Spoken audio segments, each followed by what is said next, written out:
Sir ಇದು 80 litre machine, ಒಂದು on and of switch, ಒಂದು ಮೋಟ್ರು, 2 ಮೋಟ್ರು, 3 ಮೋಟ್ರು, ವೆಟ್ ಅಂದರೆ 2 ಯೂಸ್ ಆಗುತ್ತೆ.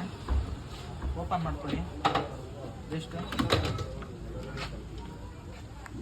ಫಿಲ್ಟರ್ ಕ್ಲಾತು, ಏನೇ ಡೆಸ್ಟು, ವಾಟರ್ಗೆ ಅಂದರೆ ಡೈರೆಕ್ಟ್ ಹಾಕಬೇಕು. Only vet ತೋರಿಸ್ಬಿಡಿ. ವೆಟ್ ತೆಗಿಬೇಕು, ಡ್ರೈಗೆ ಇದು ಹಾಕ್ಕೊಂಡು ಯೂಸ್ ಮಾಡಬೇಕು. ಲಾಕ್ 2 ಕಡೆ ಬರುತ್ತೆ.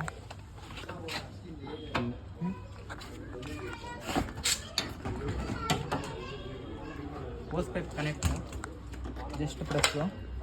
ರಿಮೂವ್ ಮಾಡ್ಬೇಕಾದ್ರೆ ಪ್ರೆಸ್ ಮಾಡಿ ರಿಮೂವ್ ಮಾಡಬೇಕು. ಓಕೆನಾ?